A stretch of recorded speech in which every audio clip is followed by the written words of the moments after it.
আসসালামু আলাইকুম, আমন্ত্রণ জানাচ্ছি ফফ টিভি নিউজ আপডেটে। সঙ্গে আছি আমি ইমতিয়াজ আহমেদ।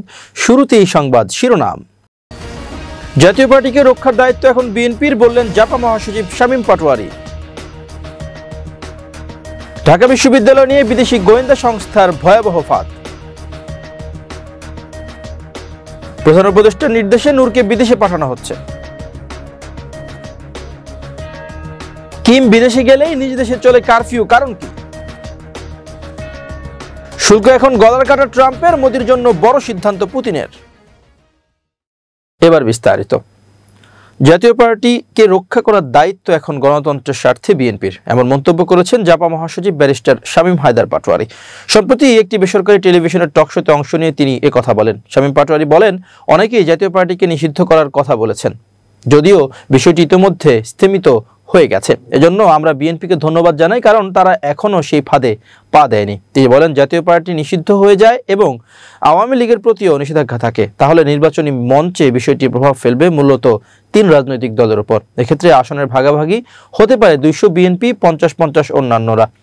এতে বিএনপি রাজনৈতিকভাবে পাপেট হয়ে পড়বে, কারণ অন্যান্য দলগুলো বলবে আমাদের আরও 100 আসন না দিলে আমরা ভোটে যাব না। এতে বিএনপি রাজনৈতিক পাপেট হয়ে পড়তে বাধ্য হবে। শামীম পাটোয়ারী বলেন, রাজনীতিতে একটি কুলিং পিরিয়ড প্রয়োজন।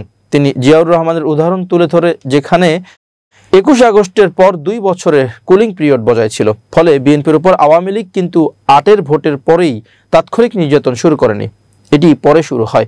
এই কুলিং পয়েন্টটাই বাংলাদেশে এখন খুবই দরকার। সোশ্যাল মিডিয়া অ্যাক্টিভিস্ট খোমেনি ইহসান তার ফেসবুকে লিখেছেন, ঢাকা বিশ্ববিদ্যালয় কেন্দ্রীয় ছাত্র সংসদ ডাকসু নির্বাচনে ইসলামী ছাত্র শিবির সমর্থিত ঐক্যবদ্ধ শিক্ষার্থী জোট প্যানেলের সাধারণ সম্পাদক প্রার্থী SM ফরহাদের প্রার্থিতা চ্যালেঞ্জ করে দায়েরকৃত রিট করার নেপথ্যে ভারতীয় গোয়েন্দা সংস্থা রয়ের সম্পৃক্ততার কথা জানা গেছে। বাংলাদেশের একটি প্রভাবশালী গোয়েন্দা সংস্থার সূত্র জানিয়েছে, ভারতীয় গোয়েন্দা সংস্থা রয়ের স্টেশন চিফ রাজেশ কুমার অগ্নিহোত্রীর উদ্যোগে এই রিট করা হয়। রিটের সঙ্গে জড়িত বাদী, আইনজীবী ও বিচারপতিরা সবাই রয় নেটওয়ার্কে জড়িত। রিট আবেদনকারী হল ঢাকা বিশ্ববিদ্যালয়ের চারুকলা অনুষদের অঙ্কন ও চিত্রায়ন বিভাগের ছাত্রী BM ফাহমিদা আলম। তিনি অপরাজয় 71, অদম্য 24 নামে 3 বাম ছাত্র সংগঠনের প্যানেলের মুক্তিযুদ্ধ ও গণ আন্দোলন বিষয়ক সম্পাদক। তার ব্যাপারে গোয়েন্দা সংস্থা জানতে পারে, অপরাজয় 71, অদম্য 24 প্যানেলের প্রার্থী হলেও ফাহমিদা আলমের 24 জুন থেকে আগস্ট পর্যন্ত কোটা আন্দোলনের বিরোধিতা করেন। তার ফেসবুকে কোটা আন্দোলন বিরোধী ও গণহত্যার পক্ষে পোস্ট ছিল, কিন্তু 5 আগস্ট শেখ হাসিনা পালিয়ে যাওয়ার পর 2024 জুলাই থেকে আগস্টের 7 তারিখ পর্যন্ত নিজ ফেসবুক টাইমলাইনে সব পোস্ট গোপন করে ফেলেন তিনি। গোয়েন্দা সংস্থার পর্যবেক্ষণ অনুযায়ী ফাহমিদা আলম তার জুলাই বিরোধী পোস্ট গোপন করলেও তার বিরোধী মনোভাব পুরোপুরি স্পষ্ট, কারণ গত 1 বছরেও তিনি জুলাইয়ের পক্ষে কোনো পোস্ট দেননি, এমনকি কোনো শহীদ কিংবা আহতকে নিয়ে তিনি কিছু লেখেননি। ফাহমিদা আলমের তৎপরতা সম্পর্কে গোয়েন্দা তথ্য হলো, ঢাকা বিশ্ববিদ্যালয়ের ছাত্র শিক্ষক কেন্দ্র TSC-তে শিবিরের জুলাই প্রদর্শনীতে হাঙ্গামায় তিনি জড়িত ছিলেন। এরপর একজন পথচারী হাঙ্গামাকারীদের যৌনাক্ত ভঙ্গিতে তিনি তোলেন বলে প্রচারটিও তিনি করেন। চারুকলা অনুষদের শিবিরের ফেস্টুনে ভেঙে ফেলার সঙ্গেও তার সম্পৃক্ততা তথ্য উল্লেখ করা বলা হয়েছে। ঢাকা বিশ্ববিদ্যালয়কে অস্থিতিশীল করার মিশনে ফাহমিদা আলমের ভূমিকা রাখছে বলে তার তৎপরতায় প্রতীয়মান হয়েছে। এদিকে বাংলাদেশের গোয়েন্দা সংস্থার বিভিন্ন তথ্যের বিশ্লেষক গৌতম দাস দাবি করেছেন, রয়ের স্টেশন চিফ রাজেশ কুমার অগ্নিহোত্রী ঢাকায় বসে বাংলাদেশের বিভিন্ন জায়গায় গ্যাঞ্জাম লাগানোর চেষ্টা করছেন। এর অংশ হিসেবে ছাত্র সংসদ নির্বাচন নিয়ে উৎসব মুখর পরিবেশে থাকা ঢাকা বিশ্ববিদ্যালয়, চট্টগ্রাম বিশ্ববিদ্যালয়, রাজশাহী বিশ্ববিদ্যালয়কে একযোগে হামলা ও নির্বাচন বিরোধী রিট করা হয়েছে। এর মাধ্যমে শেখ হাসিনাকে বাংলাদেশে ফেরত পাঠানো ও ফের ক্ষমতায় বসাতে চায় বলে গৌতম দাসের পর্যবেক্ষণ। রিট আবেদন নিয়ে সম্পৃক্ততার বিষয়টি আরও স্পষ্ট হয় আবেদনকারীর পক্ষের আইনজীবী জ্যোতির্ময় বড়ুয়া, শাহবাগী পরিচয় লীগের বিচারপতি হাবিবুল গনি ও বিএনপির বিচারপতি শেখ তাহসিন আলীর বিষয়ে আগে থেকে প্রাপ্ত ভারত কানেকশনের কারণে। জানা গেছে, ফাহমিদার অপরাজয় 71, অদম্য 24 প্যানেলে রয়েছে বাংলাদেশ ছাত্র ইউনিয়ন, সমাজতান্ত্রিক ছাত্র ফ্রন্ট ও বাংলাদেশ ছাত্রলীগ BCL। এই 3টি সংগঠন CPB, বাসদ ও বাংলাদেশ জাসদের ছাত্র সংগঠন। সংগঠনগুলো 2013 সালে ভারতীয় গোয়েন্দা সংস্থার মদদে পরিচালিত শাহবাগ MB সন্ত্রাসে সক্রিয় ছিল। গত বছরের 5 আগস্ট শেখ হাসিনা ভারতে পালিয়ে যাওয়ার পর বেকায়দায় পড়া রকে পুনর্গঠনে এই সংগঠনগুলোর ভূমিকা পালন করছে। সুচিকিৎসার জন্য গণ অধিকার পরিষদের সভাপতি ও জুলাই গণ অভ্যুত্থানের অন্যতম রাজনীতিবিদ নুরুল হক নূরকে বিদেশে পাঠানোর নির্দেশ দিয়েছেন প্রধান উপদেষ্টা প্রফেসর ডক্টর মোহাম্মদ ইউনূস। মঙ্গলবার রাষ্ট্রীয় অতিথি ভবন যমুনায় প্রধান উপদেষ্টার সঙ্গে নূরের স্ত্রী মারিয়া আক্তার সাক্ষাৎ করলে প্রধান উপদেষ্টা এই তথ্য জানান। এ সময় উপস্থিত ছিলেন গণ অধিকার পরিষদের সাধারণ সম্পাদক রাশেদ খান ও সিনিয়র যুগ্ম সাধারণ সম্পাদক হাসান আল মামুন। সাক্ষাতে নুরুল হকের শারীরিক অবস্থার বিষয়ে কথা বলতে গিয়ে কান্নায় ভেঙে পড়েন মারিয়া আক্তার। তিনি জানান, নূরের মস্তিষ্কে রক্তক্ষরণ হয়েছে, নাকের হাড় ভেঙেছে, তিনি চোয়াল ও মেরুদণ্ডে আঘাত পেয়েছেন। সুচিকিৎসার জন্য তাকে বিদেশে নেওয়া প্রয়োজন। এ সময় তাৎক্ষণিকভাবে সুচিকিৎসার জন্য নূরকে বিদেশে পাঠাতে স্বাস্থ্য মন্ত্রণালয়কে নির্দেশ দেন প্রধান উপদেষ্টা। তিনি বলেন, এই ঘটনায় আমরা সবাই স্তম্ভিত, তার সুচিকিৎসায় আমরা সব ধরনের ব্যবস্থা নিয়েছি। এই ঘটনায় বিচার বিভাগীয় তদন্ত হচ্ছে। এ সময় আইন উপদেষ্টা আসিফ নজরুল, পরিবেশ উপদেষ্টা রিজওয়ানা হাসান এবং গৃহায়ন ও গণপূর্ত উপদেষ্টা আদিলুর রহমান খান উপস্থিত ছিলেন। আইন উপদেষ্টা আসিফ নজরুল জানান, হামলার ঘটনায় বিচারপতি আলী রেজার নেতৃত্বে এক সদস্যের কমিটি গঠন করা হচ্ছে। আগামীকালের মধ্যে সংক্রান্ত গ্যাজেট প্রকাশিত হবে। 15 দিনের মধ্যে তদন্ত কমিটি তদন্ত কাজ সম্পন্ন করবে। আগামী নির্বাচন পিআর পদ্ধতিতেই হবে বলে ডক্টর মোহাম্মদ ইউনূসের কাছে দাবি উপস্থাপন করেছেন ইসলামী আন্দোলন বাংলাদেশ। তবে তার আগে হতে হবে বিচার ও সংস্কার ও বিচার ছাড়া সুষ্ঠু সঠিক নির্বাচন হবে না। আবার পিআর পদ্ধতি ছাড়া শতভাগ জনমতের প্রতিফলন ঘটবে না। আগামী জাতীয় নির্বাচনে পিআর পদ্ধতিতে প্রয়োজনে সরকারকে গণভোটের ডাক দেওয়ার পরামর্শ দিয়েছে দলটি। আসন্ন জাতীয় নির্বাচনের প্রস্তুতি অগ্রগতির বিষয়ে মঙ্গলবার সন্ধ্যায় ইসলামী আন্দোলন সহ 7টি রাজনৈতিক দলের সঙ্গে বৈঠকে অংশ নেন অন্তর্বর্তী সরকারের প্রধান উপদেষ্টা মোহাম্মদ ইউনূস। রাষ্ট্রীয় অতিথি ভবন যমুনায় বৈঠক শেষে সাংবাদিকদের এসব কথা বলেন ইসলামী আন্দোলন বাংলাদেশের প্রেসিডিয়াম সদস্য অধ্যাপক আশরাফ আলী আকন। তিনি বলেন, দেশ ও জাতি এই মুহূর্তে একটা ক্রান্তি লগ্নে। আমরা প্রথমে উপদেষ্টা মণ্ডলীকে ধন্যবাদ জানিয়েছি। বিশেষ করে আমরা দেশের 53 বছরের যে রাজনৈতিক জঞ্জাল, গণতন্ত্র হত্যা, জনগণের প্রত্যাশা পূরণ না হওয়ার বিষয়টা ঐক্যমত্য কমিশনে জুলাই সনদের ভূমিকায় রাখা হয়েছে। স্বাধীনতার পর যে রাজনৈতিক দলগুলো ক্ষমতায় ছিল তারা কেউই গণতন্ত্রকে সুসংহত করতে পারেনি, জনমতের প্রতিফলন ঘটাতে পারেনি। তিনি আরো বলেন, গত 53 বছরের জন আকাঙ্ক্ষা পূরণ হয় নাই, রাষ্ট্রের মৌলিক সংস্কার হয় নাই, জনমতের শতভাগ প্রতিফলন ঘটেনি। যে ধারার জন্য এত লড়াই সংগ্রাম, সে ধারায় যদি আবার আগামী নির্বাচন করেন তাহলে এটা আবারও লিখতে হবে, আপনাদের 53 বছর হয় নাই, আগামী 5 বছরও হবে না। আশরাফ আলী আকন বলেন, গতানুগতিক পদ্ধতিতে জাতীয় কোনো পরিবর্তন হবে না।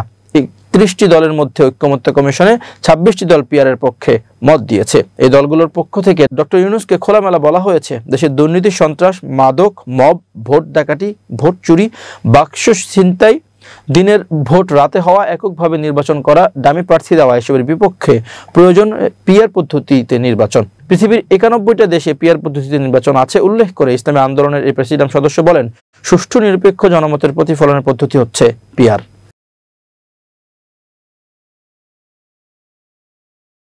এবার আন্তর্জাতিক প্রসঙ্গ। সর্বোচ্চ নেতা কিম জং উনের চীন ভ্রমণকে কেন্দ্র করে তুলকালাম কাণ্ড বাঁধিয়েছে উত্তর কোরিয়া। কড়াকড়ি হয়েছে নিরাপত্তা ব্যবস্থা, সীমিত করা হয়েছে জনগণের চলাফেরা, বিশেষ অবস্থা জারি করা হয়েছে আগামী 11 সেপ্টেম্বর পর্যন্ত। মোট কথা, দেশটির অভ্যন্তরে পরিস্থিতি এমন যে কেউ টু শব্দটি করতে পারবে না। রীতিমতো শ্বাসরুদ্ধকর অবস্থায় থাকবে পুরো দেশ। কিমের বিদেশ ভ্রমণ মানেই দেশে কারফিউর মতো এই অচল অবস্থা উত্তর কোরিয়ার নতুন নয়। এপি জানিয়েছে, সোমবার একটি বুলেট প্রুফ ট্রেনে চীনে রওনা দেন কিম। সেখানে দ্বিতীয় বিশ্বযুদ্ধে জাপানের আত্মসমর্পণের বার্ষিকী উপলক্ষে আয়োজিত বেইজিং এর সামরিক কুচকাওয়াজে যোগ দিতে যাচ্ছেন তিনি।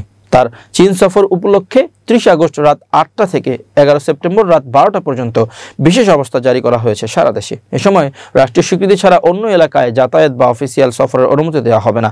একই সঙ্গে ভ্রমণ পারমিট ও বিশেষ অনুমোদন, যেমন পিয়ংইয়ং প্রবেশ বা গোপন স্থাপনায় প্রবেশ প্রদান সম্পূর্ণভাবে বন্ধ রাখা হয়েছে। বেশি কড়াকড়ি করা হয়েছে দেশটির সীমান্তবর্তী অঞ্চল উত্তর পিয়ংয়ান প্রদেশের সিনুইজুতে। মোড়ে মোড়ে চেকপোস্ট বসানো হয়েছে। বাসিন্দাদের রাতের বেলা চলাফেরা, অতিথি আপ্যায়ন, জমায়েত এবং মদ্যপান নিষিদ্ধ করা হয়েছে। এই পথেই চীনে ঢুকেছেন কিম জং উন, ফিরবেনও এই পথেই। কিমের সফরের আগে 28 থেকে 30 আগস্টের মধ্যে রেল মন্ত্রণালয়, রাষ্ট্রীয় নিরাপত্তা বিভাগ এবং সামাজিক নিরাপত্তা মন্ত্রণালয় যৌথভাবে সারা দেশের রেলপথ, সেতু, রেল স্টেশন ও আশপাশের এলাকায় সরেজমিন পরিদর্শন করে নতুন নিরাপত্তা বলয় বসিয়েছে। বিশেষ করে সিনুইজু অঞ্চলে Sokha station, south Sinuiju station, Sinuiju youth station এবং চীন উত্তর কোরিয়া মৈত্রী সেতুর চারপাশে প্রবেশের কঠোর বিধিনিষেধ আরোপ করা হয়েছে। 31 আগস্ট রাত থেকে ইয়ালু নদী সীমান্ত এলাকায় দেখামাত্র গুলি করার নির্দেশ কার্যকর হয়েছে। একজন স্থানীয় সূত্র জানান, রেল স্টেশনগুলোতে প্রবেশ প্রস্থান পথ একীভূত করা হয়েছে। বিপজ্জনক বস্তু পরীক্ষা করা হচ্ছে। প্ল্যাটফর্ম ও ওয়েটিং রুমে সিসিটিভি তদারকি চালু হয়েছে। পাশাপাশি রেলওয়ে সেতুর আশপাশে নতুন করে পার্কিং নিষিদ্ধ এলাকা নির্ধারণ করা হয়েছে।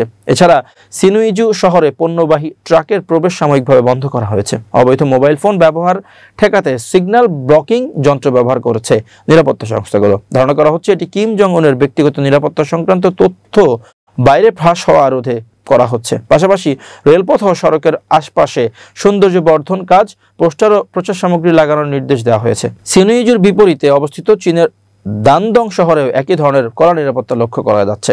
30 আগস্ট মৈত্রী সেতুর আশপাশ থেকে সব ব্যবসায়ী সরে যেতে বাধ্য হয়েছেন।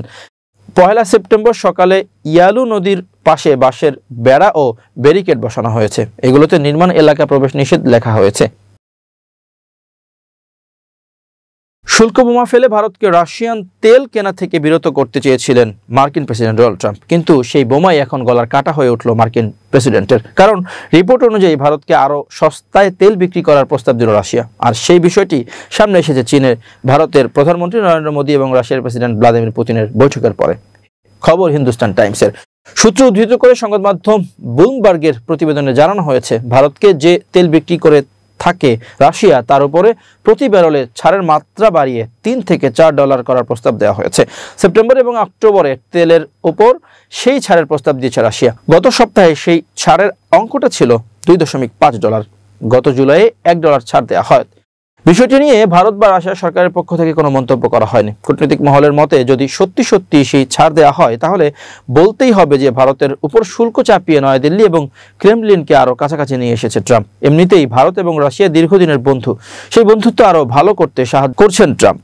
যে ট্রাম্প রাশিয়া থেকে তেল কেনার জন্য ভারতের উপর বাড়তি 25% শুল্ক চাপিয়েছেন, সব মিলিয়ে ভারতের উপর চাপিয়েছেন 50% শুল্ক। পুরো দুনিয়ার মানবতার মূর্ত প্রতীক হৃদয়গ্রাহী মননশীল ট্রাম্প দাবি করেছেন, ভারত রাশিয়ার থেকে যে তেল কিনছে তার ফলে ইউক্রেনের যুদ্ধ চালিয়ে যেতে পারছে মস্কো। মৃত্যু হচ্ছে ইউক্রেনের মানুষের, যাদের জন্য তার মন কেঁদে উঠছে। যদিও যুক্তরাষ্ট্র যখন রাশিয়ার সঙ্গে বাণিজ্য করছে, তখন ট্রাম্পের মন কেঁদে উঠছে না, তা এখনও জানা যায়নি। ভারতের পক্ষ থেকে স্পষ্টভাবে জানানো হয়েছে, রাশিয়ার থেকে যে তেল কেনা হয় তা ভারতীয় জন্য গুরুত্বপূর্ণ। সেখানে যুক্তরাষ্ট্র তো ইউরেনিয়াম, রাসায়নিক সারের মতো জিনিস কিনে থাকে। পরে সেই প্রশ্নটা শুনে কোনো উত্তর দেননি ট্রাম্প। এবার বিজ্ঞান ও প্রযুক্তির খবর। ফোন, ল্যাপটপ কিংবা অন্যান্য ইলেকট্রনিক ডিভাইস সচল রাখতে চার্জার অপরিহার্য। চার্জার ছাড়া যত উন্নত ডিভাইসই হোক, সেটি কার্যত অচল।